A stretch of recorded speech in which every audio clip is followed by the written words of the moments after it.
5 साल के बाद मैदान में कहीं नजर नहीं आइएगा। वही होगा कि 99 पर सांप काटेगा और 0 पर पहुंचिएगा। आपको बजट समझ में आता? आपको बजट में अभी बता देंगे। एक अगो का बजट का भाषण विधवा विलाप किए जा रहे हैं। अरे विधवा विलाप करने से क्या होगा?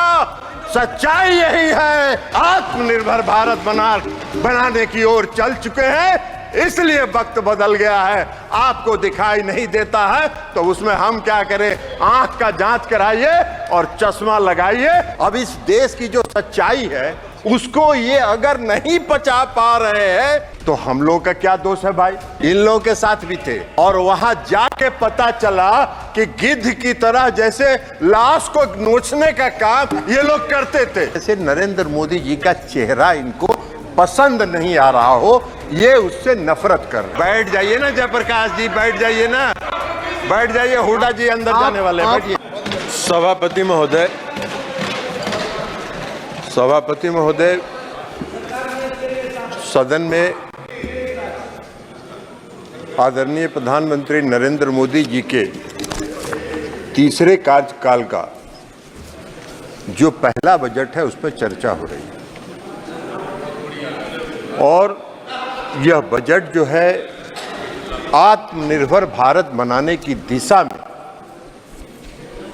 मोदी जी की सरकार का क्या संकल्प है उसको दर्शाने वाला बजट। और पिछले 3 दिन से जो चर्चा सदन में चल रही है, ऐसा लग रहा है कि बजट पर भाषण देने के बजाय नरेंद्र मोदी जी की आलोचना पर यह पूरा बजट भाषण चल रहा है। भाई बजट पर बोलिए। और पूरा विपक्ष का जो भाषण का जो टोन है वो यह दर्शाता है कि जैसे नरेंद्र मोदी जी का चेहरा इनको पसंद नहीं आ रहा हो, ये उससे नफरत कर रहे हैं। लेकिन अब अगर आप नफरत कर रहे हैं, आपको पसंद नहीं आ रहा है, तो क्या करिएगा? इस देश की जनता ने उनके चेहरे को पसंद किया और तीसरी बार उनको देश की सत्ता संभालने की जिम्मेवारी दी। 60 वर्ष के बाद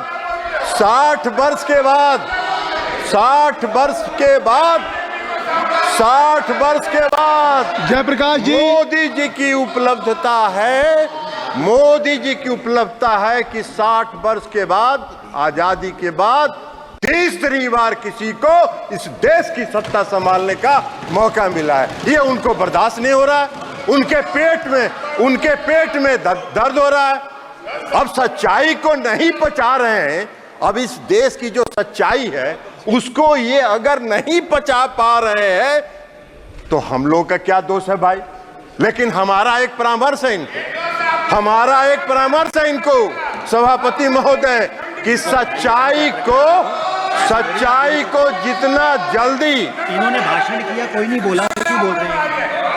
बैठिए, बता देते हैं माननीय आपको। मंत्री जी, आपका चरित्र भी बता देंगे। माननीय मंत्री जी, एक मिनट। आपका चरित्र भी बता देंगे कि आप क्या करते रहे। माननीय मंत्री जी, सभापति महोदय, ये बोल रहे हैं कुछ दिन हम लोग इन लोगों के साथ भी थे और वहां जाके पता चला कि गिद्ध की तरह जैसे लाश को नोचने का काम ये लोग करते थे।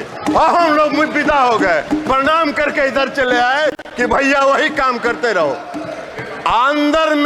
अंदर में गठबंधन के अंदर ये लोग लॉबी चलाते थे और लॉबी चला के कैसे किसका मतफटौल करावे इसकी योजना बनाते थे। हम लोगों ने प्रणाम किया, इधर चले आए। तो इसलिए छोड़ दीजिए, जरा हम आपको बता देते हैं। तो इसलिए आप बोलिए, आप सभापति महोदय, सच्चाई इनको सुनना नहीं है, आप ही का पसंद नहीं है। आप जो बोल रहे हैं वो रिकॉर्ड पे जा रहा है। किसी भी माननीय अन्य सदस्य का बात रिकॉर्ड पे नहीं जा रही, केवल आपकी रिकॉर्ड। हम इनको बता रहे हैं सभापति महोदय कि जितना आप बैठ जाए, शौकत राय जी बैठ जाए। नहीं, जब आपको अवसर दूंगा तब आप बोलेंगे। आपको भी no point of order, please माननीय मंत्री। सभापति महोदय, इनको हम बता रहे हैं कि जितना जल्दी इस सच्चाई को पचा लीजिएगा उतना ही आपके मन को शांति मिलेगी, नहीं तो पूरा मन विचलित रहेगा आपका और 5 साल इसी तरह विचलित रहिएगा। 99 का आंकड़ा बड़ा खराब होता है सभापति महोदय। लूडो पता नहीं गौरव गोगोई जी और बाकी लोगों ने खेला है कि नहीं खेला है। लूडो खेल के 99 पर पहुंचते हैं और जब सांप काटता है तो 0 पर पहुंच जाते हैं। यही हाल है। तो इसलिए जरा इनको मन की शांति को जितना जल्दी ये शांत कर ले और देश की सच्चाई को जितना जल्दी ये स्वीकार करेंगे उतना ही इनके लिए चैन मिलेगा, इनको भी चैन मिलेगा और देश को भी चैन मिलेगा। और इस देश में जो नरेंद्र मोदी जी ने आत्मनिर्भर बनाने का जो काम प्रारंभ किया है वो आगे बढ़ता रहेगा, उसमें व्यवधान ये नहीं डालने का प्रयास करें।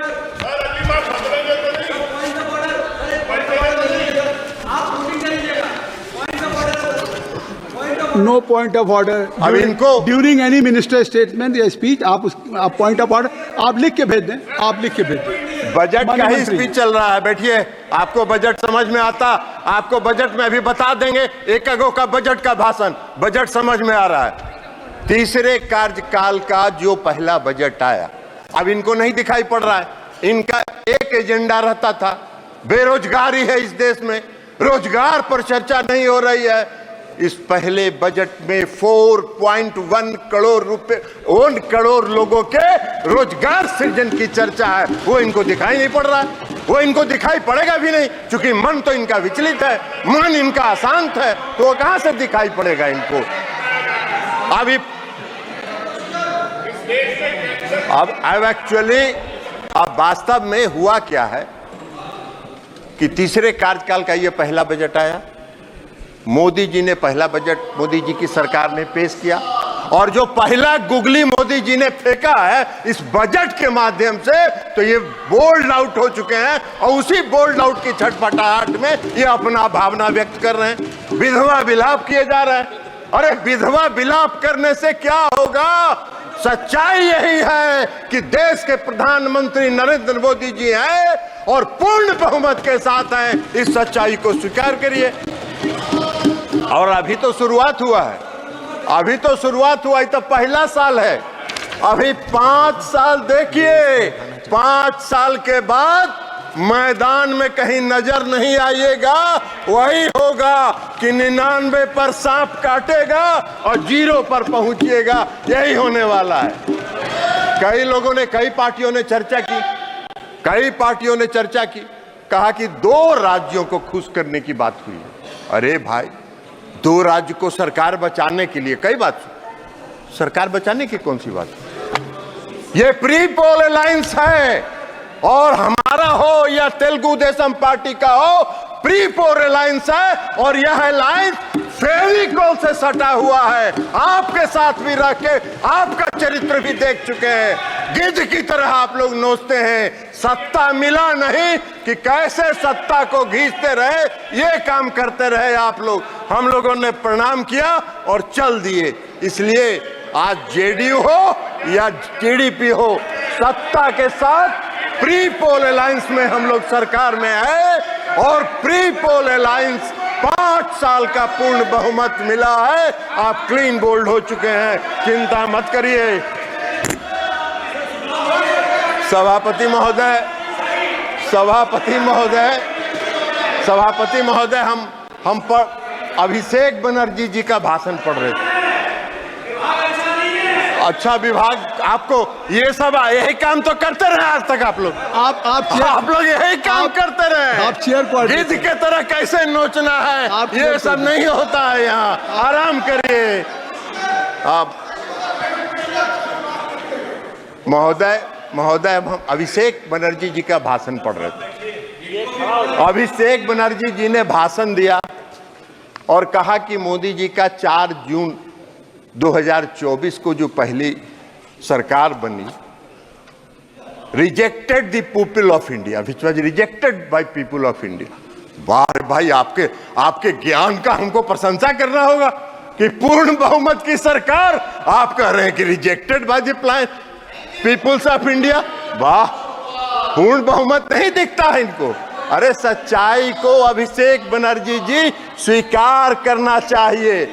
इन्होंने कहा क्या भाषण में, वक्त बदल गया है, वक्त बदल गया है। हाँ अभिषेक बनर्जी जी, वक्त जरूर सभापति महोदय, वक्त जरूर बदल गया है, वक्त जरूर बदल गया है, क्योंकि मोदी जी पूर्ण आत्मविश्वास और दृढ़ संकल्प के साथ तीसरे कार्यकाल में आत्मनिर्भर भारत बनाने की ओर चल चुके हैं। इसलिए वक्त बदल गया है। आपको दिखाई नहीं देता है तो उसमें हम क्या करें, आंख का जांच कराइए और चश्मा लगाइए, दिखेगा आपको कि इस देश की जनता ने क्या किया। हमको आशा करते थे, हम उम्मीद करते थे कि अभिषेक बनर्जी जी जब भाषण दे रहे थे तो वो कहते कि पश्चिम बंगाल में महिलाओं के चिरहरण का जो वीडियो वायरल हो रहा है उस पर क्षमा मांगते, इस देश से, उस पर इस देश से क्षमा मांगते, लेकिन नहीं मांगे, नहीं मांगेंगे,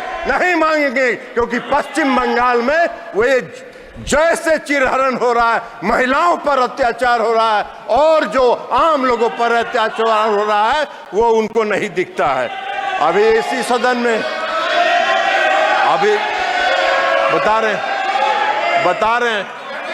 रहे जयप्रकाश जी, अरे जयप्रकाश जी बैठ जाइए, एक मिनट आपको बता रहे हैं। माननीय मंत्री जी आप चेयर को एड्रेस करें। सभापति महोदय, सभापति महोदय, इसी सदन में अधीर रंजन चौधरी जी ने अपने मन का भड़ास और मन का तकलीफ कई बार सदन के पटल पर उतारा। दिशा की मीटिंग नहीं हुई 5 साल तक, दिशा की मीटिंग नहीं होने दी पश्चिम बंगाल की सरकार ने, और लोकतंत्र की बात करते हैं। इनको क्या अधिकार है लोकतंत्र की बात करने का? इनको कौन सा हक है लोकतंत्र की बात करने का? कृपया रिकॉर्ड में है। माननीय सदस्य ने जो नाम लिया है, गौरव, माननीय सदस्य ने जो नाम लिया है वो रिकॉर्ड में नहीं जाएगा, रिकॉर्ड में नहीं जाएगा। जो माननीय सदस्य ने नाम लिया है, I think so you should have patience to hear me, you must have patience to hear me. जो नाम उन्होंने माननीय सदस्य का लिया है वो रिकॉर्ड में नहीं जाएगा। मैंने भी लिया। अरे अरे अरे अरे गौरव, आप बैठिए। अरे गौरव गोगोई जी, आप इधर बोलिए चेयर से, आप नाम मत लीजिए। आप माननीय मंत्री जी, सभापति महोदय, सभापति महोदय, माननीय सदस्य गौरव गोगोई जी को नहीं, वो भी थे यहाँ, वो इस सदन में प्रेजेंट थे जब अधीर रंजन चौधरी नहीं, उनका नाम मत लीजिए, वो सदन के सदस्य नहीं, ठीक है, इसलिए मैं नाम, ठीक है, हाँ ठीक है, ठीक है, आप हो गया, विड्रॉ कर लिया उनका नाम, नाम उनका हमने वापस ले लिया। सभापति महोदय, उनका नाम हमने वापस ले लिया, लेकिन सच्चाई है कि 17वीं, बैठ जाइए ना जयप्रकाश जी, बैठ जाइए ना, बैठ जाइए, हुड्डा जी अंदर जाने वाले, बैठिए।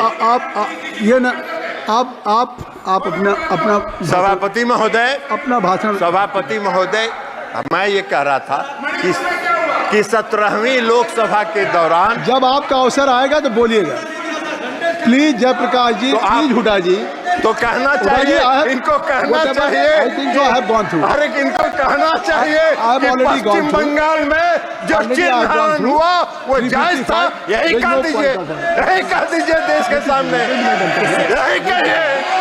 माननीय मंत्री, आप इधर बाजी मत दूंगा, इनकी बात खत्म कर दीजिए, आप बैठ जाएं। जयप्रकाश जी आप बैठ जाएं, बैठ जाइए ना, ये क्या बात है? आप जयप्रकाश जी बैठ जाए, माननीय सदस्य, ऐसे सदन ऐसे नहीं चलता। माननीय मंत्री जी आपसे आग्रह है कि आप अपना भाषण कृपया संक्षिप्त करें और आप माननीय सदस्य का नाम महोदय, मैं नाम नहीं ले रहा हूँ, मैंने नाम वापस ले लिया, नाम हमने विड्रॉ कर लिया। अब हम ये कह रहे हैं कि 17वीं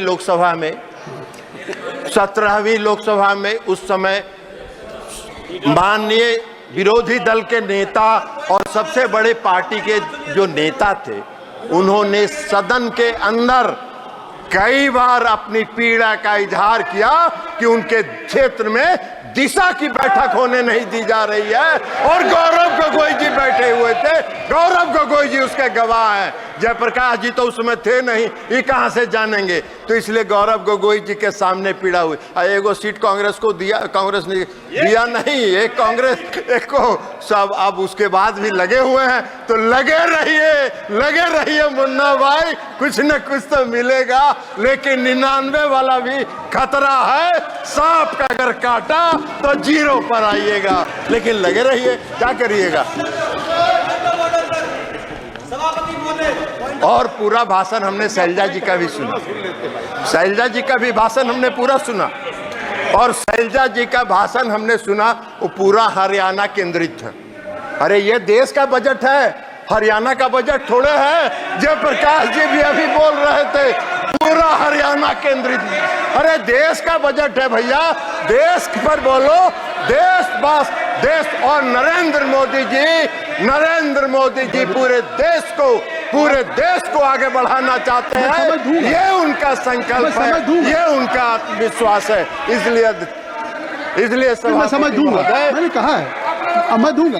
आप बैठ जाइए जयप्रकाश जी डिक्टेट नहीं कर सकते सदन में, आप बैठ जाएं। मैंने हुड्डा जी को कह दिया, रूलिंग दे दिया, आप बैठ जाइए। अब अध्यक्ष महोदय, सभापति महोदय, वित्त मंत्री का आप बैठ जाएं, कृपया आप सब लोग बैठ जाएं। तो हमने ये कहा कि पूरे 3 दिन तक ये बजट पर कम बोलते रहे। देश के प्रधानमंत्री आदरणीय नरेंद्र मोदी जी का चेहरा इनको पसंद नहीं था, तो इसलिए उनकी आलोचना में ये पूरा 3 दिन इन्होंने बिताया। अब बजट में जो प्रावधान है उसको इनको दिखाई ही नहीं पड़ा, वो देखना भी नहीं चाहते, इसलिए कि ये तो पीड़ा में है, अंदर से कष्ट में है, विचलित है। तो मन जब विचलित रहता है तो सच अच्छी बात दिखाई नहीं पड़ती है, इसलिए कह रहे हैं इनको। बजट के भाषण में, वित्त मंत्री जी के बजट के भाषण में साफ लिखा है कि 9 प्राथमिकताओं के संबंध में प्रयासों की परिकल्पना की गई है और वो 9 प्रयास देश को आत्मनिर्भर भारत बनाने की दिशा में ले जाएगा। ये इस बजट में है, ये उनको दिखा नहीं। पहला क्या है? कृषि में उत्पादकता और अनुकूलता, रोजगार और कौशल प्रशिक्षण, समावेशी मानव संसाधन विकास और सामाजिक न्याय, विनिर्माण और सेवाएं, ऊर्जा सुरक्षा, अवसंरचना, नवाचार, अनुसंधान और विकास और अगली पीढ़ी के सुधार। तो प्रधानमंत्री नरेंद्र मोदी जी तो अभी की पीढ़ी के अलावा अगली पीढ़ी तक भी सोच रहे हैं, इनको ये दिखाई नहीं पड़ रहा है। तो अब ये दिखाई नहीं पड़ रहा है तो इसमें हमारा क्या दोष है? आपका मन विचलित है, हम भगवान से प्रार्थना करते हैं कि आपके मन को जल्दी शांति प्रदान करे, मन के आत्मा को जल्दी से विचलापन खत्म हो, ताकि आप उससे बाहर निकलिए और देश की कल्पना के बारे में सोचिए। इनको दिखाई नहीं पड़ रहा है कि रक्षा के क्षेत्र में माननीय वित्त मंत्री जी जो बजट पेश किया गया है उसमें 4.54 लाख करोड़ रुपए का प्रावधान किया गया है। ये इनको तो दिख नहीं रहा। ये पूरा देश के लिए है, ये देश की रक्षा और सुरक्षा के लिए है। इनको ये नहीं दिख रहा है कि ग्रामीण विकास के क्षेत्र में 2.65 लाख करोड़ रुपए का प्रावधान किया गया, वो इनको दिखेगा नहीं। इनको नहीं दिखेगा कि कृषि को अभी चर्चा कर रहे थे माननीय सदस्य श्री सभापति महोदय जयप्रकाश जी, कह रहे थे कृषि का बड़ा नुकसान हो रहा है। और कृषि के क्षेत्र में 1.52 लाख करोड़ रुपए का प्रावधान इस बजट में किया गया है, वो आपको नहीं दिख रहा है। शिक्षा के क्षेत्र में 1.25 लाख करोड़ का प्रावधान किया गया है, वो इनको नहीं दिख रहा है। स्वास्थ्य, सूचना एवं प्रौद्योगिकी के क्षेत्र में 1.16 लाख करोड़ का प्रावधान किया गया है, वो इनको दिख नहीं रहा है, इनकी नजर से ओझल हो रहा है। इनको दिख रहा है तो सिर्फ मोदी जी का चेहरा दिख रहा है, और मोदी जी का चेहरा देख के ये भड़क जा रहे हैं। साहब बड़ा देख नहीं रहे, लेकिन भड़किएगा तो क्या करिएगा, देश की जनता को वही चेहरा पसंद है, तो इसलिए वो चेहरा आगे बढ़ रहा है। ऊर्जा के क्षेत्र में, समाज कल्याण के क्षेत्र में और कॉमर्स और इंडस्ट्रीज के क्षेत्र में जो प्रावधान इस बजट में है वो इनको देख नहीं रहा। तो इनको दो बात दिख रहा है। एक बात मोदी जी का चेहरा जो इनको पसंद नहीं है, तो उसमें देश की जनता उनको पसंद करती है। आपके पसंदगी नापसंदगी का कोई अर्थ नहीं है। आप जितना जल्दी उसको स्वीकार कर लीजिए और मोदी जी का चेहरा पसंद करने लगिएगा, उतनी ही जल्दी आपके मन को शांति मिलेगी, ये हम आपको कह रहे हैं। और दूसरा इनको दिख रहा है बिहार और आंध्र प्रदेश। अरे भैया, ये जो पूरा बता दिए, इसमें बिहार और आंध्र प्रदेश आता है क्या? पूरा बिहार और आंध्र प्रदेश आता है क्या? पूरे देश के विकास के लिए मोदी जी संकल्पित हैं। मोदी जी की सरकार संकल्पित है। आत्मनिर्भर भारत बनाने की दिशा में आगे बढ़ रहे हैं, आगे बढ़ते रहेंगे। पूरी आत्मविश्वास, इच्छा शक्ति और दृढ़ संकल्प के साथ आगे बढ़ रहे हैं, और इसलिए इस बजट का हम समर्थन करते हुए अपनी बात समाप्त करते हैं। बहुत बहुत धन्यवाद।